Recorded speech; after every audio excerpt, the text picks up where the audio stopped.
고린도전서 6장 19절 20절 함께 읽습니다.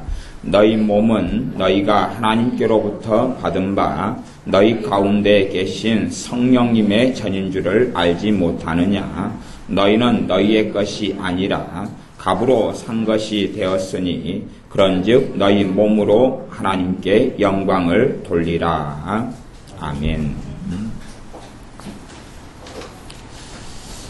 제가 주로 말씀을 전하면 신약 성경에서 말씀을 좀 많이 전합니다. 물론 신약 성경을 주로 본문으로 해서 구약 성경의 말씀들과 함께 전합니다. 하지만 구약을 본문으로 삼는 경우는 신약보다는 좀 더 적은 것 같아요. 양적으로는 구약이 좀 더 많지만. 근데 그런 이유가 있는데 이유 중에 하나는 뭐냐 하면 듣는 귀가 둔하기 때문에 그렇습니다. 구약 성경을 가지고 본문으로 하면 나하고 별로 상관이 없는 이야기인데 하는 생각들을 많이 가지시기 때문에 그렇습니다. 그래서 신약 성경을 통해서 말씀의 정확한 의미, 명백한 의미들을 알고 그리고 구약의 말씀들을 이해하기를 원하는 마음 때문에 그렇습니다. 고린도전서 6장 19절 20절은 너희 몸은 너희가 하나님께로부터 받은 바 너희 가운데 계신 성령님의 전인 줄을 알지 못하느냐. 그러니까 우리 몸 자체가 우리 것이 아니고 성령님이 거하시는 전이다. 성령님의 전이란 말은 성령 하나님의 집이다 그 말입니다. 성령 하나님의 집이다. 또 우리 몸을 다른 말씀에서는 너희 몸은 하나님의 집이다. 너희 몸은 하나님의 집이다. 너희는 하나님의 집이다. 그랬습니다. 우리 몸이 우리 소유가 아니라 성령 하나님이 거하시는 성령 하나님의 전이고 그래 성전이라 그럽니다. 교회라는 이 건물 자체, 예배당이라는 이 자체가 성전이 아니고요. 이제 우리가 성전 되는 것이 몇 가지가 있는데 믿는 신자가 한 명 한 명이 성전입니다. 그리고 믿는 신자가 모이는 것을 그것 자체를 성전이라 그래요. 그리고 그걸 교회라고 그럽니다. 교회라는 말이 성전이란 말하고 같이 쓰일 수 있는 말이에요. 그러나 건물을 이야기하는 게 아닙니다. 구약시대 때 성전이라든지 성막이라는 것은 주님께서 우리 몸을 사셔가지고 성령 하나님께서 그때는 성전의 성막에 전능하신 하나님의 임재와 영광이 나타났는데 그것은 그림자였습니다. 이제는 사람에게 사람을 하나님의 집으로 삼아가지고 하나님의 성전으로 삼아가지고 하나님이 그 사람에게 임하시겠다고 말씀하셨고 예수를 믿는 사람에게 성령 하나님이 임하셨습니다. 여기에서 문제가 되는 것이 또 있어요. 문제가 되는 건 성경은 작용과 반작용의 법칙이 계속하여 작용합니다. 무슨 말이냐 그러면 하나님의 성전, 이 성전은 거룩한 것이다 구별되어 버렸는데 이 성전을 더럽게 만들어 버리면 하나님의 진노와 징계가 임한다는 사실이 신구약 성경에 계속하여 나온다는 작용과 반작용의 법칙이 있습니다. 그까지는 좀 어려우니까 이제 오늘은 생략하고요. 6장 20절, 19절 하반절부터 너희는 너희의 것이 아니라 값으로 산 것이 되었으니 그런즉 너희 몸으로 하나님께 영광을 돌리라. 너희는 너희의 것이 아니라 그랬습니다. 우리는 우리의 것이 아니라 그랬어요. 이것이 우리가 믿는 바 믿음이고 복음입니다.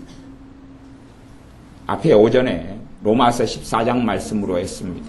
살아도 주님을 위하여 살고 죽어도 주님을 위하여 죽는다. 로마서 말씀은 로마의 교회에게 또 이방인들에게 복음에 대해서 말씀하는 것이 로마서입니다. 로마서 1장부터 마지막 16장까지가 복음의 전체적인 내용입니다. 그 복음의 핵심 중에 핵심이 뭐냐 그러면 너희는 너희의 것이 아니라는 것입니다. 살아도 주님을 위하여 살고 죽어도 주님을 위하여 죽나니 사나 죽으나 주님의 것이라는 게 예수님이 십자가에 달리시고 부활하신 그러면서 우리에게 주신 복된 소식 안에 들어가 있는 것입니다. 그래서 우리는 반드시 깨달아야 됩니다. 너희는 너희의 것이 아니라 우리가 우리의 것이 아닙니다. 우리의 자식의 것도 아니고 우리의 부모의 것도 아니고 우리의 남편이나 아내의 소유도 아니고 주님의 소유가 되었습니다. 그게 예수님을 믿는다는 의미고 뜻입니다. 20절 값으로 산 것이 되었으니 그런즉 너희 몸으로 하나님께 영광을 돌리라. 값으로 샀다. 주님의 피값으로 우리를 샀습니다. 우리는 우리의 것이 아닙니다. 우리를 사버렸어요. 여기 특별히 고린도전서 6장에는 무엇을 중심으로 말씀하냐 그러면 우리의 영혼을 샀다 이야기를 하는 게 아니라 6장 여기서는 반드시 몸을 이야기합니다. 우리 몸을 샀다 그럽니다. 우리가 움직이고 팔, 다리, 손 이 몸을 샀다고 이야기하시는 것입니다. 너희 마음을 샀다, 너희 영혼을 샀다, 너희 영을 샀다, 혼을 샀다고 이야기하시는 게 아니라 너희 몸을 샀다고 이야기합니다. 그렇기 때문에 영광도 하나님께 뭘로 돌려드려야 되냐 그러면 몸으로 하나님께 영광을 돌려드려야 된다라고 말씀하는 것입니다. 몸이 주님의 것이다 하는 것입니다. 주로 질병이라는 것이 왜 들어오냐 그러면 이 몸이 하나님 것인데 몸으로 마귀에게 바치거나 몸으로 우상숭배하는 데 참여하거나 몸으로 잘못된 길을 걸어가거나 그렇게 하면서 생겨나는 게 몸이고 그래서 몸이 아픈 경우가 많고요. 그 다음에 몸이 또 정신과 마음과 생각과 감정과 정서에 연결되어 있기 때문에 마음이 병들어 버리면 몸이 병들어 버립니다. 근심이 많이 들어오면 몸이 병들어 버리고 절망이 많이 들어와도 몸이 병들고 그리고 하나님의 말씀 대신에 진리가 아닌 것들 그런 것들이 많이 들어오면 몸이 병듭니다. 판단, 비난, 비판, 정죄가 많이 들어오면 그러면 너희 몸으로 하나님께 영광 돌리라는 게 몸 지체 중에서 가장 문제가 되는 지체가 요 입입니다. 전문 용어로는 주둥아리라고 그러는 것입니다. 요 입이 제일 문제가 이게 지금 몸에 달린 가장 중요한 부분 혀, 입. 그러면 내 입으로 진리를 말하고 하나님의 은혜를 말하고 진리의 말씀을 하느냐 그렇지 않느냐 이게 입입니다. 그냥 찬송가 복음송가를 좀 부르느냐 그런 이야기가 아닙니다. 내 마음속에 진리가 있어가지고 내 입으로 말하는데 예수님의 이야기를 하고 있느냐 하는 것입니다. 주님의 이야기를 하고 있는 것이냐 아니면 내 자식 자랑을 하고 내 남편 자랑을 하고 내 가진 돈을 자랑하고 내 가는 삶을 이야기하느냐 내 주님에 대한 이야기와 진리를 이야기하느냐는 것입니다. 믿는 사람을 만나보면 예수님의 이야기가 그 사람 입에서 듣고 찾기가 어렵습니다. 그렇다는 이야기는 몸으로 하나님께 영광을 돌리지 않을 뿐만 아니라 그 사람이 주님의 것이 아니라고 하는 이야기입니다. 이 고백이 될 수밖에 없습니다. 그러므로 그와 주님이 가까울 수 없습니다. 주님과 그 사람이 가까워야지만이 주님은 영원한 빛이 되시고 하나님은 빛이시라라고 요한 사도가 이야기합니다. 주님은 빛이 되시고 내가 주님과 가까워지면 내게 있는 어둠은 떠나갑니다. 마귀 역사가 떠나가는 것도 마귀를 예수님의 이름으로 대적할 때 떠나가고 죄를 회개할 때 떠나가지만 기본적으로는 잘 그런 걸 모른다 그래도 내가 예수님과 가까워지면 내가 하나님과 가까워지면 마귀는 견디기 어렵습니다. 귀신들은 견디기 어렵습니다. 그래서 떠나갈 수밖에 없습니다. 그러나 내가 예수님과 가까워지는 않고 예수님의 이름만 사용한다고 생각해 보십시오. 나는 예수님과 거리가 아주 멀고 하나님과 너무 거리가 먼 가운데 예수님의 이름으로 이래라 떠나가라 마귀야 떠나가라 그런다 해서 마귀가 떠나간다면 그건 우스운 일이 될 것입니다. 예수님의 이름의 능력은 내가 예수님과 가까워질 때 더 큰 이름의 능력이 나타납니다. 그러나 주님과 가까워지지 않으면 주님의 이름을 사용해도 대단한 능력은 없습니다. 바퀴벌레를 쫓아내려고 어둠 가운데 음식물 쓰레기 속에서 바퀴벌레를 막 두들고 쫓아내고 위협을 하면 걔네들이 움직이긴 하겠지요. 그러나 잠깐 움직였다가 또 오고 또 올 겁니다. 내가 있는 음식물 쓰레기가 가득한 곳에서 벗어나가지고 깨끗하고 좋고 아름다운 곳 주님 발 앞에 머물러 엎드려 있으면 바퀴벌레는 물러가죠. 깨끗한데 좋은데 나와봐야 발에 밟혀 죽을 뿐입니다. 대낮에 드러나 보아야 죽는 것 말고는 일이 없죠. 그래서 바퀴벌레는 밤에 돌아다닙니다. 원수 마귀도 어두운 가운데 돌아다니는 것을 아주 좋아합니다. 자녀 교육에서도 자녀들을 병들게 하는 것 중에 하나가 뭐냐 그러면 자녀에게 자녀 방을 주는 것이 자녀를 무너뜨리는 일 중에 하나입니다. 사람들은 자녀에게 자녀의 방을 줍니다. 자녀의 뭐가 중요하냐면 인권이 중요하니까. 자녀에게 방을 해줍니다. 그럼 자녀는 자기 방에서 문을 닫고 거기서 별짓을 다 하고 놉니다. 그 어둠의 시간이거든. 그렇기 때문에 자기 방을 가진 자녀가 그 자기 방에서 문을 닫고 빠끔살이를 하든지 인형놀이를 하든지 간에 아이는 마귀에게 넘겨져 버리고 맙니다. 그 시간이 많으면 많을수록. 그래서 집이 좀 크고 방이 많고 하면 자녀들은 마귀의 제물로 바쳐지고 맙니다. 저는 그런 걸 다 보고 있는데 사람들은 안 그렇게 생각하는 것 같아요. 막 하나님께 기도합니다. 주님, 아파트에 방이 많은 데로 옮겨가지고 내 자식이 2명인데 얘 방 하나 줘야 되겠어요. 주님, 내 자식들이 자기 방이 없다고 그냥 3명이서 한 방에서 우글우글 하면서 싸워요. 주님, 어쩌면 좋아요. 방이 5개 있는데 주셔서 내 남편도 코고는 남편 방 하나, 고안고는 내 방 하나, 애들 방 1, 2, 3 해가지고 잘 쓰면 좋겠어요. 그렇게 막 기도하고 구합니다. 그리고 하나님께서 방 5개짜리 아파트를 주실 수는 있어도 그러면서 자녀들의 인생과 삶은 무너집니다. 아이들이 자기 방을 쓰면서 이기적이 되고 개인주의적이 되고 자기의 삶을 자기가 주인으로 왕으로 삼아가기 시작하는 것입니다. 그래서 절대 방의 주인이 자녀가 안 되게 해야 됩니다. 그리고 자녀들이 놀고 공부할 때도 자녀들이 문을 닫고 갇혀지면 안 됩니다. 문을 열어놔야 돼요. 다 잠잘 때는 몰라도 공부할 때는 문이 다 열려 있어야 됩니다. 열려 있어야 돼요. 가령 엄마가 공부하라고 계속 이야기하는 경우에는 자녀가 이제 문을 닫고 공부를 하다가 잠이 와요. 그러면은 눈치를 보는 가운데 엎드릴 거 아니에요. 엎드리지만 밖에서 발소리만 들어도 가슴이 콩닥콩닥 합니다. 엄마가 아빠가 언제 쳐들어와서 이놈 공부하라 했더니 졸고 있어, 자고 있어. 그럴까봐 겁이 나서 콩닥콩닥 하면서 죄가 들어오기 시작합니다. 불안, 초조, 긴장, 두려움이 들어옵니다. 문을 활짝 열어놓으면 잠을 자더라도 당당하게 잘 수 있어요. 그냥 숨겨놓고 자는 게 아니고 야단을 좀 맞지만은 불안이 들어오는 게 아니고 그냥 오픈되어 있으니까 공간이. 아니면 오픈되어 있으니까 숨기기가 어렵죠. 몰래 잠을 자지는 못해요. 드러나 있으니까 엄마, 아빠 내가 잠이 와서 그런데 좀 잘게요. 그래 자라. 그렇게 해서 드러난 가운데 자면 문제가 안 되는 거예요. 그러니까 아이들이 공부하다가 예를 들어 30분을 엎드려 잔다 그러는데 문을 닫고 있는 가운데 잠을 들면 30분 동안에 마귀에게 자기 몸과 마음을 바쳐버리는 심각한 일이 벌어집니다. 그러나 문을 열려있는 상태에서 또 허락을 구해가지고 잠을 공부하다가 자면 별일은 없는 것이에요. 그러니까 아이들이 은밀한 시간들, 개인적인 시간들을 많이 가질수록 이 아이는 주님의 아이가 안 됩니다. 주님의 아이가 주님의 자녀가 안 돼요. 요즘에는 부모들이 자녀를 망가뜨리는 세상의 교육의 방식들을 너무 많이 받아들이는 것 같아요. 그래서 잠언에 하나님께서는 아이의 마음에는 미련한 것이 얽혔으니 자녀를 초달해야 된다. 자녀를 초달하지 않는 부모는 자식을 사랑하는 것이 아니라 미워하는 것이다. 말씀에도 자녀를 초달하지 않아요. 잔소리만 할 뿐이죠. 매를 때리지를 않아요.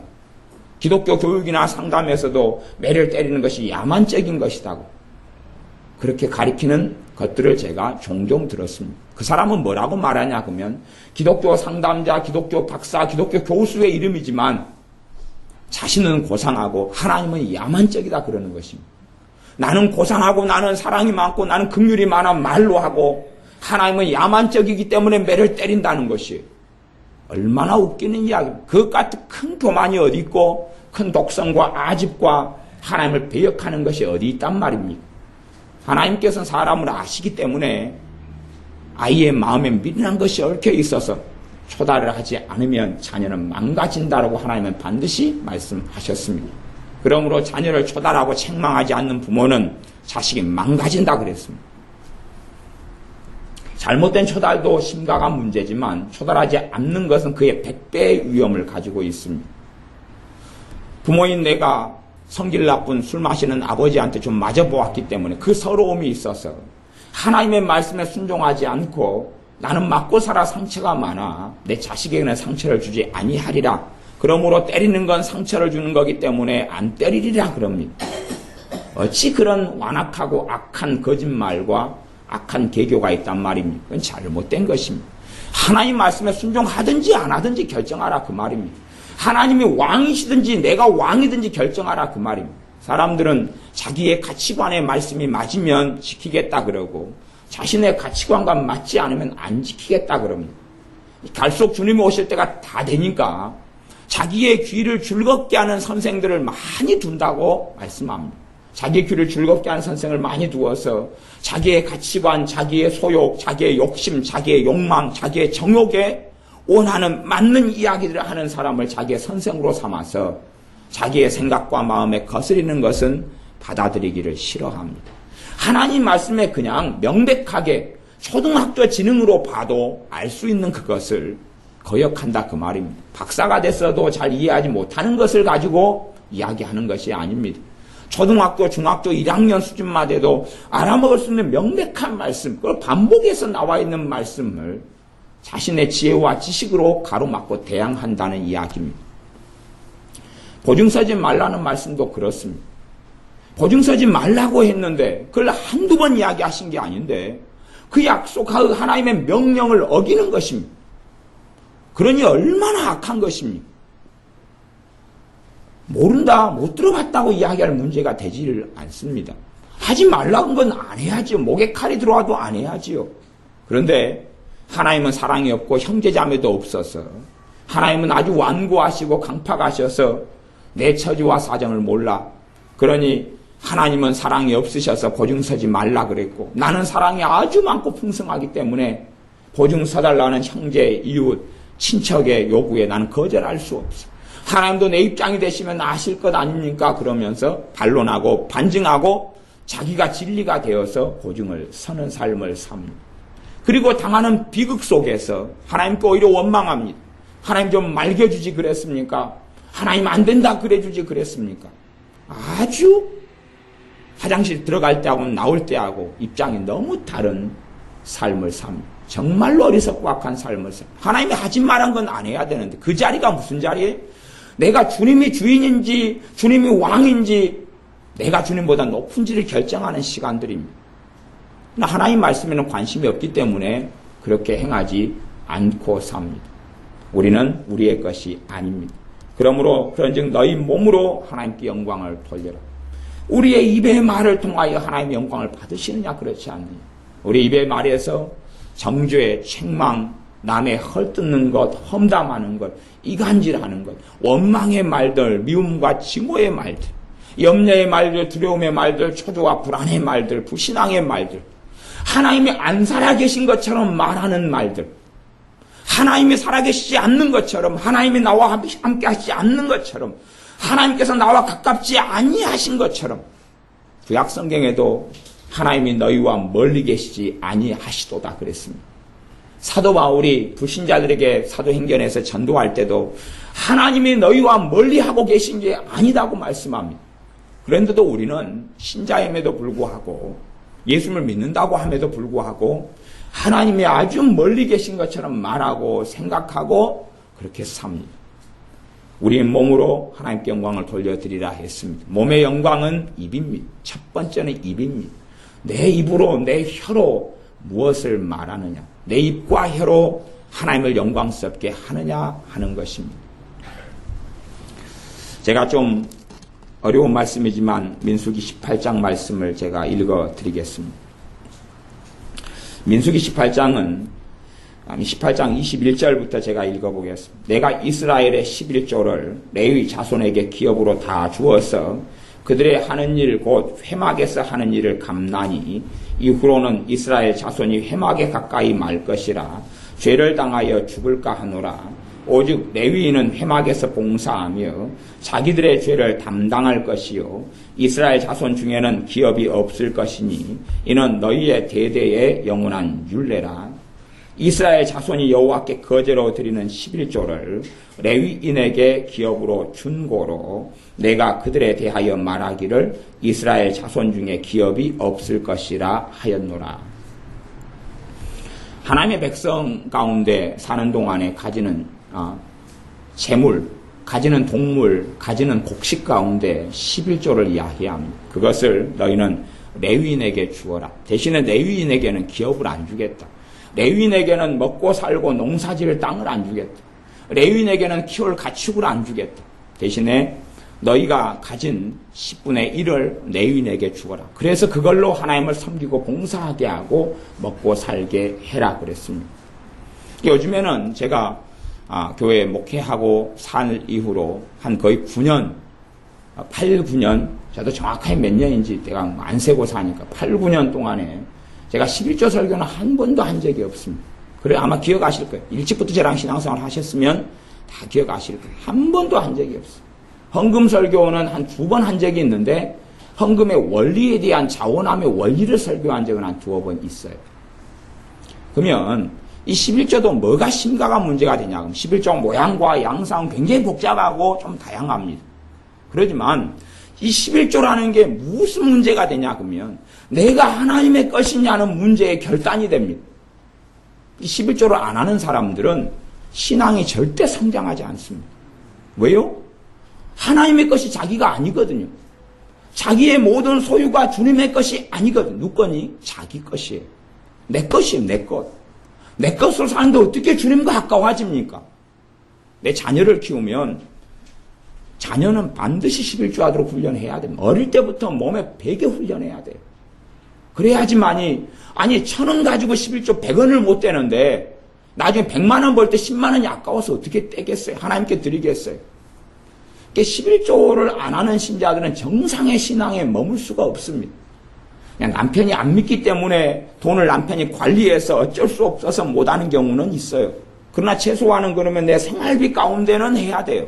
생활비 20만 원 받으면 좀 더 덜 쓰고 두부가 둥어오면 한 모만 먹고 그렇게 하나님께 드릴 때에 하나님이 기뻐하시는 거예요. 그런데 사람들은 안 해요. 내 형편이 처지가 어떻다고 난 빚이 얼마가 있다고. 빚이 얼마가 있으니까 안 해도 괜찮아요. 대신에 돈이 자기의 주인이기 때문에 빚은 자기가 갚으라 그 말이에요. 하나님께 은혜 달라고 기도하지 말고 자기 돈이니까 자기가 갚으라 그 말. 몰라 그걸로 하나님께 기도해요. 돈이 자기 건데. 그렇게 기도해서 하나님께 물질을 주신다 그래도 그 사람은 주님을 떠나고 지옥으로 떨어집니다. 내가 가진 것이 주님의 것이면 10분의 1을 주님께 내야지요. 도둑놈입니까? 도둑놈이에요.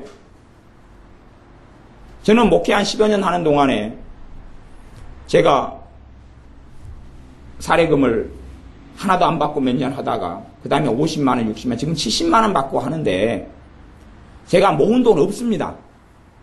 제가 9년, 10년 목회하는 동안에 이제 통장에 모아놓은 돈 없어요. 나중에 전에 모아놓은 돈이 있어서 그때 한 2, 300 있어 다 줬어요. 다 주고 지금 모아놓은 돈 가족이 CR 임플란트를 좀 해야 되니까 그 돈만 좀 모으고 있어서 몰라 100몇십만 원 있는가 모르겠어요. 그거 지금 CR 좀 해주려고 돈 모으고 있는 거 그거 말고 제가 9년, 10년 목회해서 제 지갑에 통장에 든 돈 없어요. 그냥 사는 것이에요. 돈 벌려고 하나님 일했으면 제가 직장 생활했죠. 이게 어떤 교회에 헌금을 드리고 11조를 내서 그 사람이 교회를 어떻게 재정을 관리하는 운영하느냐는 그건 뒷문제로 치고 주의 종이 어떻게 헌금을 관리하거나 교회가 어떻게 쓰느냐는 내 문제가 아니까 넘겨두고 최소한은 내가 신앙생활하는 교회가 주님이 인도하신 교회냐만 확인하고 그 다음에는 내 영역이 아닌 것이에요. 주의 종이 잘못 돈을 쓰면 하나님과 그 종이 계산하겠지요. 하나님은 살아계시기 때문에.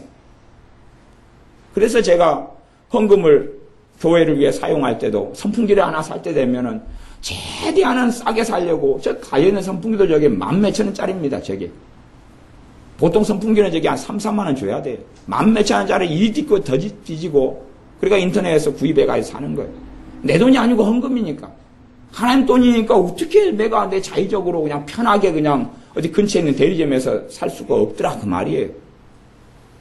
저는 하나님 일에서 돈 번 건 없습니다.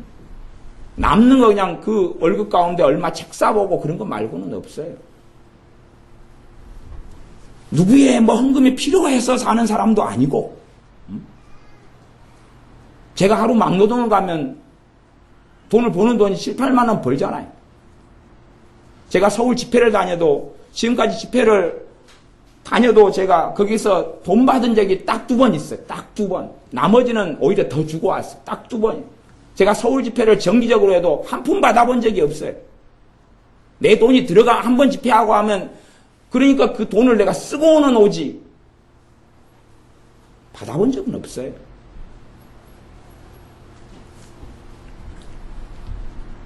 하나님 앞에 살아가는 것이 내 것으로 가지고 살아가는 게 아닙니다.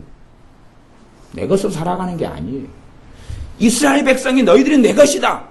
너희들이 다 내 것이다. 그래서 장자를 내게 내놔라 그랬습니다. 그러다가 하나님께서 그래 좋아 너희가 12지파지 12지파 가운데 한 지파를 내 것으로 일단은 대표성으로 내가 가지겠다. 선택한 지파가 레위지파입니다. 레위지파는 내 것 그렇게 했습니다. 너희 장자도 내 것이야 곤란했습니다. 그래가지고 숫자를 세었습니다. 장자 숫자하고 레위지파 숫자하고 셌더니 숫자가 좀 틀렸습니다. 그래가지고 그 돈 내놔. 그리고 하나님께서 받으셨습니다. 좋아 이제 이들은 나를 섬기면서 내 일을 하니까 이들이 굶어 죽지 않도록 하는 책임은 너희들에게 있어. 복지에 대한 이야기를 하고 있는 게 아닙니다. 그러니까 저는 그냥 단지 교회가 좀 부족하고 어려워서 그런 게 아니고 저는 그냥 제가 먹고 살기 위해서는 70만 원 정도면 괜찮다 저는 보는 것이에요. 거기에서 헌금 한 20만 원 정도는 하고 나면 50만 원 정도면 내가 먹고 사는 데는 부족함이 없다. 저는 그렇게 보는 것이에요. 제가 뭐 대단히 거룩해서 대단히 의로워서 그러는 건 아니고 내가 하는 일에 있어서는 그 정도. 우리는 우리의 것이 아닙니다. 우리는 우리의 것이 아닙니다. 우리는 주님의 것입니다. 우리는 주님의 것이에요. 어떨 때는 그렇게 살다가 좀 부족하니까 어떤 분들이 헌금하셔가지고 100만 원도 주시고 그래가지고 그걸 채우고 나니까 좀 빚이 졌던 것을 좀 갚아줘 그러더라고. 그러니까 지금은 빚진 건 없고 그냥 조금 모아가지고 있어서 그 가족 임플란트 하나 해줄까 하고 모은 것 같아. 150만 원? 그런 거 없어요. 한 2개 지금 3개 해줘야 되는데 좀 더 열심히 모으려고 하는데 제가 키우는 애들이 많아가지고 애들이 맨날 하드를 많이 먹고 그러니까 우리의 삶이 우리의 것이 아닙니다. 아니 거기에서 결단하고 헌신하지 않으면 어떻게 한다는 이야기입니까? 도대체 내가 주님의 것이고 그렇게 사는 것이 예수를 믿는다는 것인데 어디에서 그러면 드러낼까요? 마음은 주님 것입니다. 오주여 내 모든 것이 주님의 것입니다. 찬양하면 끝난다는 이야기입니까?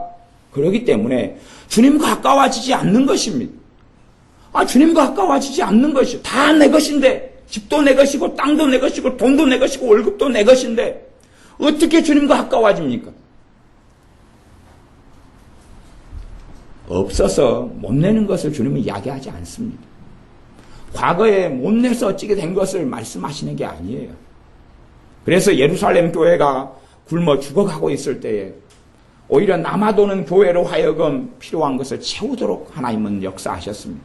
고린도 교회가 남고 마게도냐 교회가 남아가지고 풍성한 것으로 예루살렘 교회에 굶고 어려운 성도들을 돕게 했지. 예루살렘 교회에게 너희들이 헌금을 안 냈기 때문에 너희들이 기근이 왔다고 하나님 그런 식의 말씀하지 않았습니다.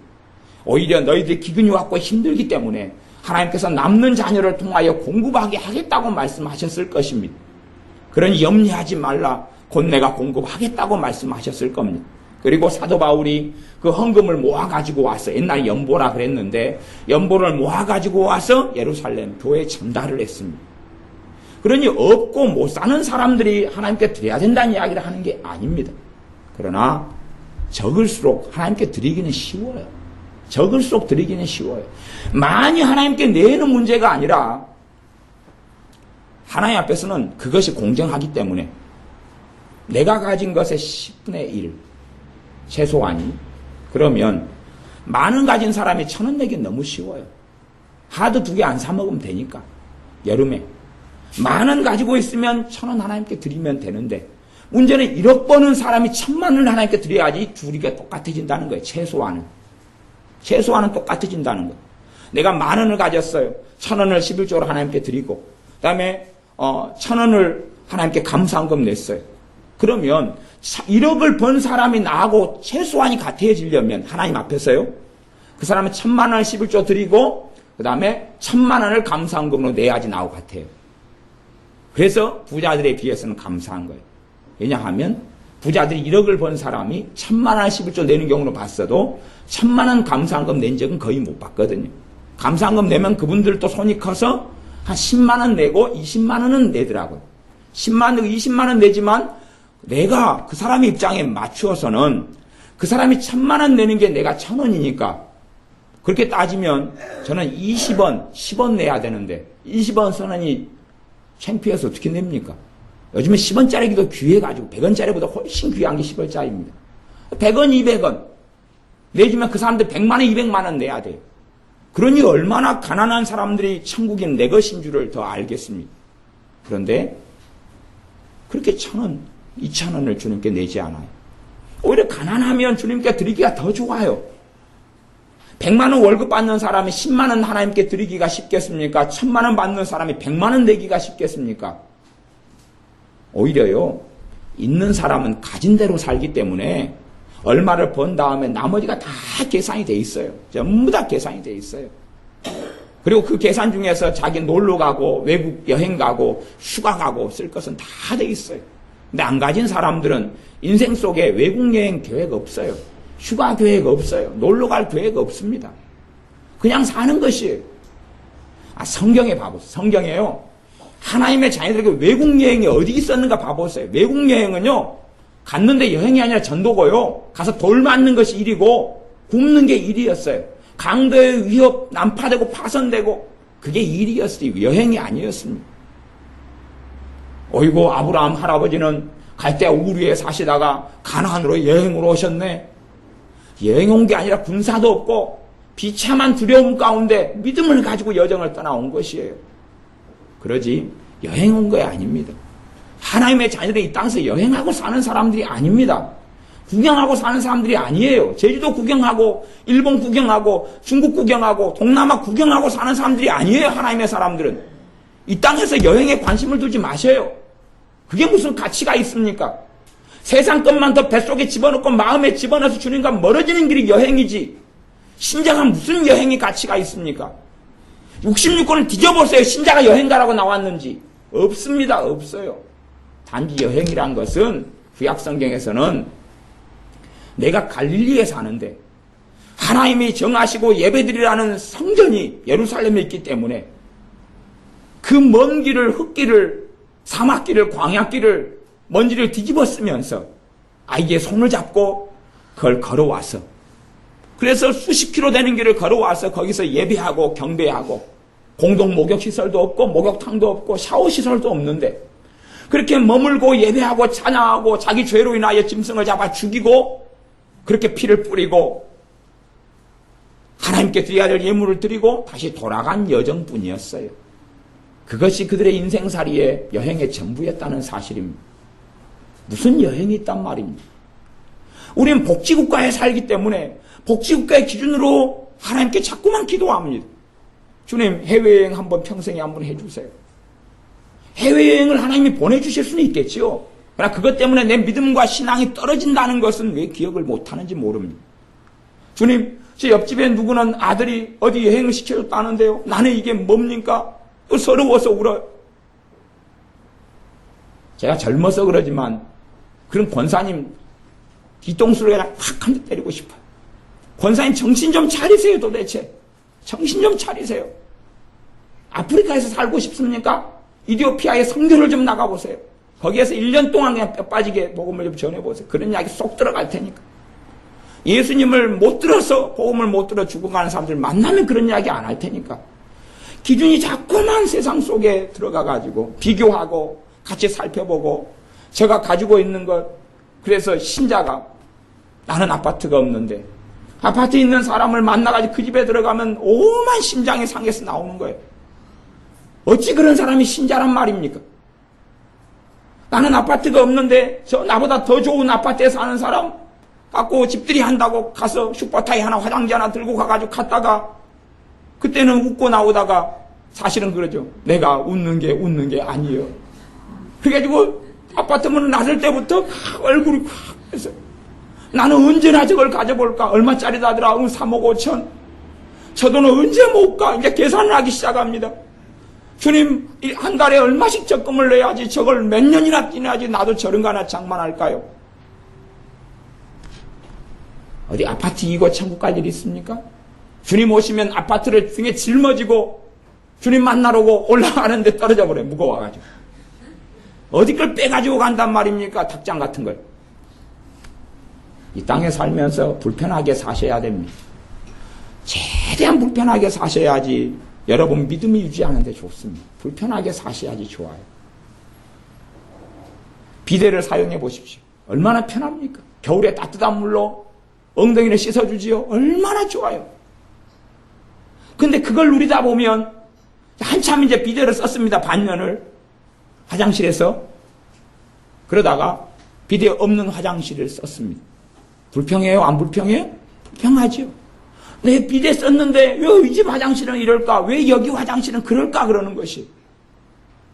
그러나 우리 집이 푸세식이면 어디를 가도 하늘나라.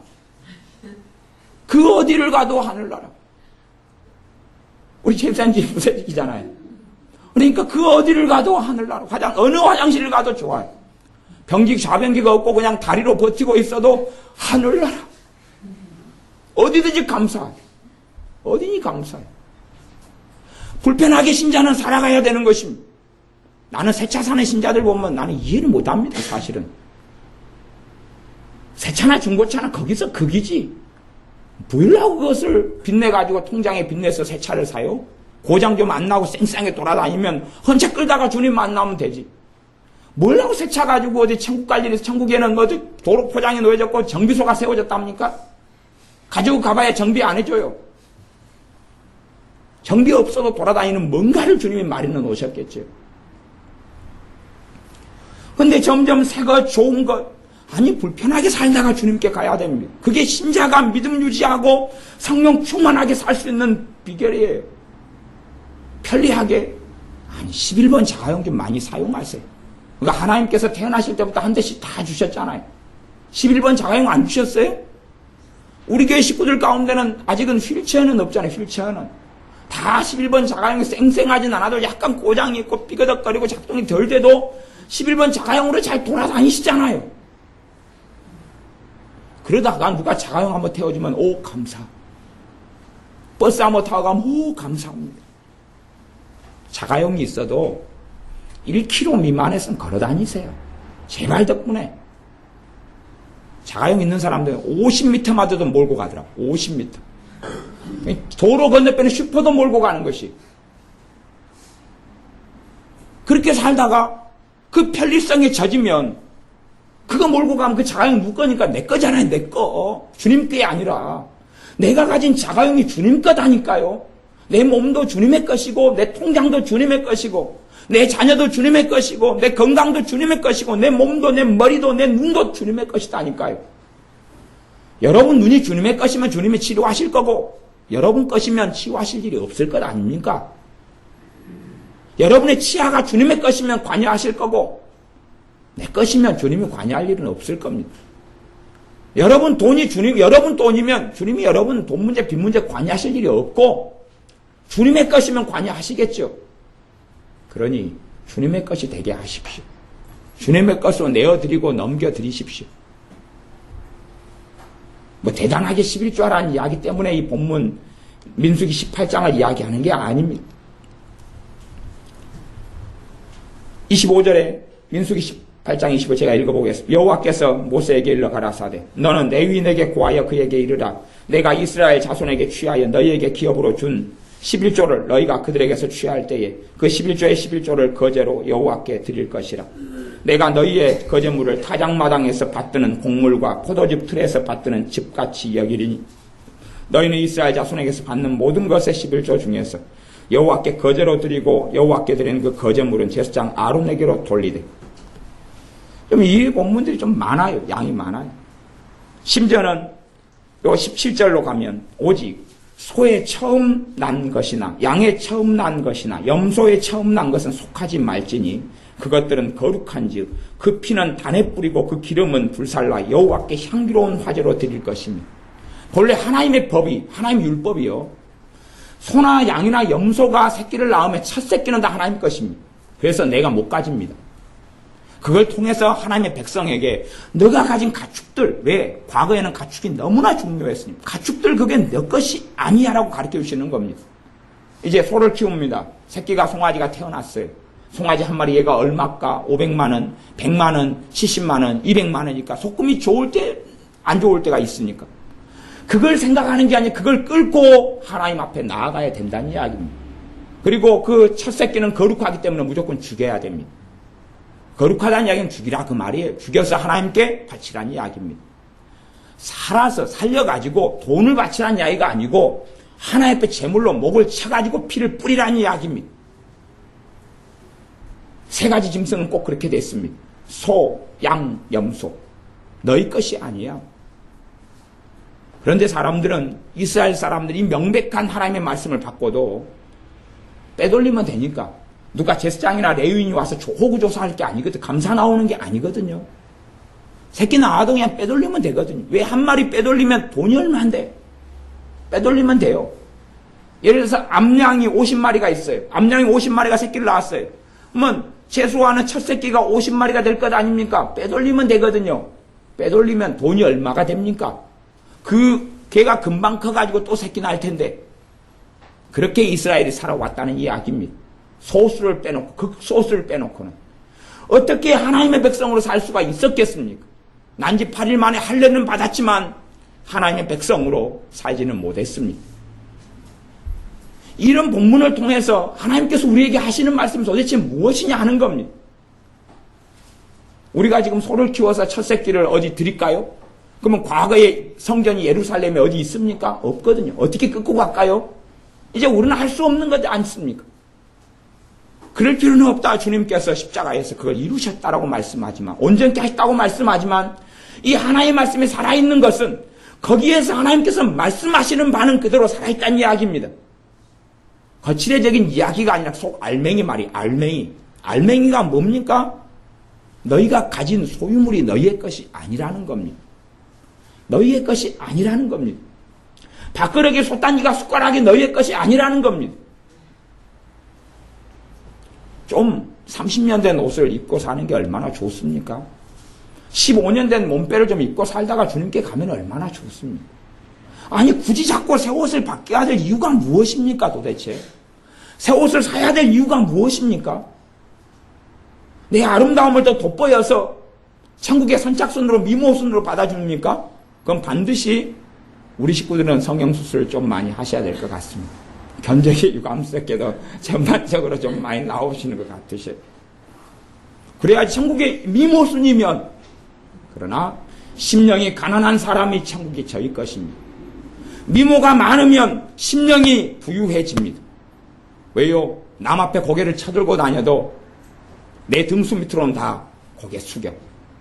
고개 숙여. 어느 날 누가 제게 상담을 요청했는데 아가씨였어요. 그래가지고 그 아가씨랑 공원을 거닐면서 대화를 했어요. 그는 사는 이야기를.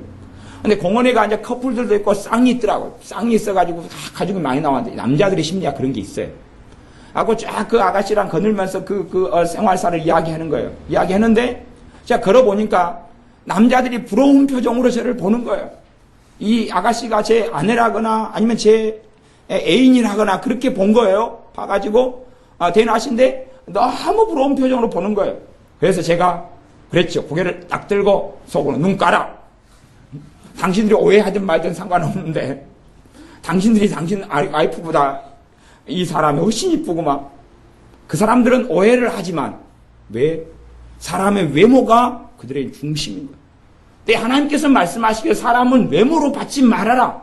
외모로 사람을 평가하지 마라. 외모가 뭡니까? 얼굴, 몸매, 가진 소유물, 직장, 직업, 돈을 얼마나 버는가, 얼마나 그 사람이 좋은 학벌을 가졌는가가 외모입니다. 그게 외모예요. 그냥 단지 형태 모양을 이야기하는 게 아닙니다. 우리는 끊임없이 이 현대사회에 살면서 외모 지향적인 삶을 살아갑니다. 얼굴이 이뻐야 되고 몸매가 좋아야 되고 학벌이 좋아야 되고 집이 삐까뻔쩍해야 되고 자꾸 그것에 매여 살아가는 것이. 신방을 가면 어떨 때는 그럽니다. 아이고 목사님 우리 집이 누추해가지고요. 아니 우리 교인만이 아니라 때로는 제가 집회를 가거나 그럼 신방을 한번 와달라 그럴 때가 있어요. 그건 막 부산하게 청소하고 정리하고 그 다음에 좋은 곳에 모신다고 막 어떻게 하는데 아니 이 땅에서 아무리 추해도 주님께서 이 땅에 사셨을 집보다는 100배가 좋다는 것을 혹시 아십니까? 주님이 가셨던 화장실에 100배가 좋다는 걸 혹시 아십니까? 주님이 쓰셨던 화장실에 100배가 좋은 화장실을 우리가 쓰는 걸 아십니까? 100배가 넘는 거. 주님이 누웠던 잠자리보다 훨씬 좋은 잠자리였다는 걸 아십니까? 아마 주님은 그러실 겁니다. 야야, 내가 너희들을 위해서 너희의 죄짐을 짊어져 그 땅에 살았을 때에 내가 살았던 집보다 정말 좋은데 그걸 추리하다고? 정말로 너희 기준이 무엇이냐?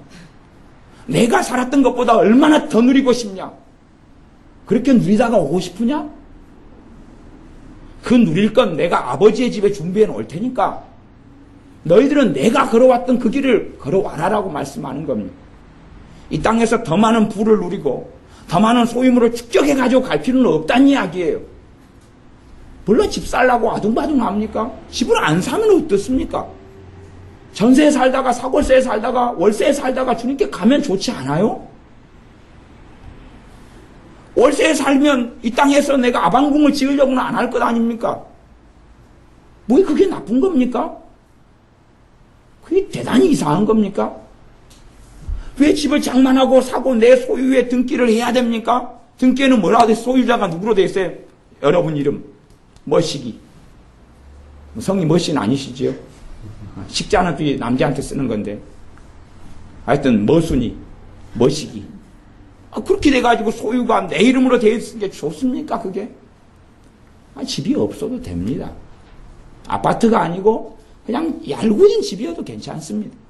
또는 비가 좀 많이 오면은 벽지가 좀 새고 곰팡이가 쓸어도 괜찮습니다. 서울의 기도원이 지하니까 반지하죠. 지하고 반지하고 그러니까 벽지를 한번 발라놨는데 어제 그러시더만 어이구 또 벌써 곰팡이가 꼈네. 보니까 곰팡이가 벌써 끼었어요. 습기가 차니까 장마철이 되니까. 아니 그래서 어쩌습니까? 기도원에 화장실이 안 좋습니다. 그러니까 어떤 분이 와서 그러더군요. 아이고 여기는 화장실이 안 좋아서 못 오겠어요. 그러니까 절대 안 오시더라고 그 다음에는. 왜? 편안함이 익숙해져 있으니까. 기도는 방이 없습니다. 같이 함께 넓은 데서 잠을 자면 주무십니다. 그러니까 아이고 내 개인 방은 없어요. 속으로 여보시오 나도 개인 방 없이 집회하다가 가요. 당신은 나나 똑같은 거 먹고 똑같은 데서 자고 그리고 나도 집회하고 당신은 참여하고 그러는 거예요. 그거 못 보여 그게? 나는 가서 뭐 외식하고 맛있는 거 먹고 아니 같이 밥상에 앉아서 밥 먹고 같이 자고 그러다가 이틀 3일 보내다가 오지 않소? 편안함과 좋은 것에 길들여져 있으니까 그걸 누리고 살은 거죠. 그래서 아마 쟤는 알아봤어요. 기도원에 와서 좀 볼품없다, 시설이 좀 안 좋다 하는 분들 마음속에는 주님을 종으로 살고 싶은 거, 삼고 싶은 거예요. 자기가 더 많이 누리고 싶은 복지를 위하여 요술램프처럼 비벼가지고 오 주여 오소서 비비니까 주님이 나타나서 왜 불렀느뇨? 아 주님 여기 청소가 안 됐는데 청소 좀 하고 가시오. 알겠노라. 막 빗자루 쓸고 걸레로 닦다가 다 됐다. 삐까뻔쩍하다. 저기 먼지. 또 여기 먼지. 주님 똑바로 지금 못 쓰시오? 예, 알았다. 미안하다. 그런 주님을 섬기는 것 같아요. 근데 어찌 주님이 그런 분입니까? 우리 것은 우리의 것이 아닙니다. 여러분의 몸도 주님의 것입니다. 여러분의 시간도 주님의 것입니다. 여러분의 인생도 주님의 것입니다. 여러분의 물질도 주님의 것입니다. 그래서 주님께서 말씀하시기로 참 어려운 말씀인데 사람이 행하고 지키기가 어려운 말씀인데 너희 물질이 있는 곳에 너희 마음이 있다 그랬습니다. 너희 돈 쓰는 그곳에 너희 마음이 있다. 마음을 다하여 뜻을 다하여 성품을 다하여 준 여호와 너희 하나님을 사랑하라. 물질이 있는 곳에 돈이 있는 곳에가 어딥니까? 내가 최소 10분의 1이라도 하나님께 드리면 거기에가 내 마음이 있는 곳이지. 돈의 액수를 이야기하는 게 아닙니다. 제가 회계를 안 보니까 누가 11조를 얼마 냈는지 지난주에 냈는지 안 냈는지 관심 없고 그런 거 기억 안 합니다. 그런 거 신경 쓰고 살 필요 자체가 없어요. 누가 헌금을 1,000원 냈는지 2,000원 냈는지 모릅니다. 관심 없어요. 2,000원 냈는지 10,000원 냈는지 20,000원 냈는지 모릅니다. 우리 교회가 작은 교회라 제가 무관심해요. 무관심해요. 관심이 없어요. 그런 문제가 아니라는 사실입니다. 내가 정말로 내 마음이 있는 그곳에 물질이 있는 것이 이게 사람의 속성이라고 주님이 말씀하신 거예요. 사람의 속성. 내가 아무리 입은 얀다무치게 말하고 찬양은 어떻게 하고 기도는 어떻게 할지 몰라도 사람의 속성이 뭐냐 그러면 너 돈이 가는 그곳이 너 마음이 있는 곳이다 그랬어. 그러면 우리는 알 수 있어요. 저도 간혹가다 그걸로 보고 제 자신의 주제를 파악합니다. 왜냐 그러면 5만 원을 한번 감사한금 내려고 하면 손이 떨립니다. 손이 떨려요. 저 떨립니다. 5만 원 내려고 하면. 5만 원을 10번 딱 내면은 손가락 빨아야 되는데 떨려요. 심장이 떨리고 가슴이 떨립니다. 근데 이제 5만 원어치 책을 사보려면 심장이 안 떨립니다. 그래서 내 마음이 체계가 있구나. 이걸 종종 확인하고 회개합니다. 그때는 더 낼 수밖에 없고 드릴 수밖에 없을 때가 됩니다. 내 마음이 그러니까. 제가 이제 옷을 안 사고 살지만, 제 옷은 안 사고 사주는 옷은 제가 간혹 사잖아요. 그런 건 그냥 쓰는데, 남을 사주는 건. 근데 내가 옷을 사는데 7만원짜리 옷을 사도 안 떨려요, 간이. 7만원을 헌금 드린다고 생각해보세요. 간이 떨려요, 안 떨려요? 떨리죠. 1년에 한 번은 낼 수 있지만, 옷을 사는 건 떨리지 않아요. 옷을 10만원을 쓰고 20만원을 쓰는 건 떨리지 않아요. 사실은 그렇다면 옷에가 내 마음이 있고 옷은 내 복지거든요. 복지. 내 몸, 나를 챙기는 것, 내가 누리는 것에 내 마음이 있다는 이야기입니다. 주님께 마음은 없다는 이야기를 하는 것이에요. 그러니 우리의 삶 속에 우리 자신을 내가 돈 쓰는 곳을 확인하면서 살피셔야 됩니다. 어떤 분은 꼬박꼬박 보약해 드시더라고요. 보약도 막 25만원, 35만원짜리 보약을 꼬박꼬박 해 드시더라고요. 이분은 보약해 드시는 목사님 계시고 권사님 계시고 장로님 계시는데 이분은 자기의 건강이 자기의 마음이 쏟고 있는 주님이시구나. 그럴 수밖에 없는 것입니다. 주님이 명백하게 재물이 있는 곳에 물질이 있는 곳에 마음이 있다고 말씀했습니다. 그냥 밥하고 김치만 있으면 되는데 이것저것 챙겨서 먹고 많이 살고 쓰고 사고 먹고 마시고 그러면 그것도 내 복지, 내 배부른 것에 내 마음이 있습니다. 어떻게 주님을 내가 믿는다고 말할 수 있습니까? 그러니까 믿음이 좋아지지 않고 주님과 관계가 가까워지지 않고 은혜 충만케 되지 않는 것이에요. 내가 하나님과 마음이 가깝지 않잖아요. 가깝지 않아요. 저나 여러분이나 공이 다 똑같이 우리의 삶 속에서 주님과 가까워지도록 또한 실제로 우리가 가진 것들에 있어서 또 내가 소유하고 있는 것들에 있어서 내 것이라고 하지 말고 주님의 것이라 인정하고 엎드리고 내 입으로도 주님께서 주셨고 주님께로 가져가야 되고 주님의 영광을 위하여 내가 이것을 잠시 맡아가지고 살아갈 뿐입니다 라고 고백하는 여러분들이 그렇게 날마다 사셔서 주님의 길을 따라가는 여러분들이 되시기를 바랍니다. 기도하겠습니다. 아버지 하나님, 주님께서 굶주리셨던 것처럼 좀 굶주릴 수 있고 주님께서 잠을 못 주무셨던 것처럼 그렇게 살 수 있고 주님께서 좋지 않은 집과 좋지 않은 곳에서 사셨던 것처럼 그렇게 살 수 있는 우리가 되게 하여 주시옵소서. 우리의 기도 속에 더 좋은 집, 더 좋은 차, 더 좋은 옷, 더 좋은 복지와 높아짐을 구하는 어리석은 자들보다는 주님을 구하고 주님의 영광을 구하며 주님과 동행하는 삶을 구하고 잃어버린 영혼들을 위해서 탄식하고 구하고 애통하는 우리들이 되게 하여 주시옵소서. 자녀들의 집을 위해서 기도하지 않고 자녀들의 차를 위해서 사업을 위해서 직장을 위해서 기도하지 않고 그 자녀들이 주님과 함께 살고 동행하며 주님을 위하여 살다가 죽도록 기도하는 우리들이 되게 하여 주시옵소서. 우리가 나아갈 진로를 위하여 기도하지 않고 주님을 위하여 어떻게 앞으로 살아야 되는지를 기도하는 우리들이 되게 하여 주시옵소서. 예수님의 이름으로 기도하옵나이다. 아멘.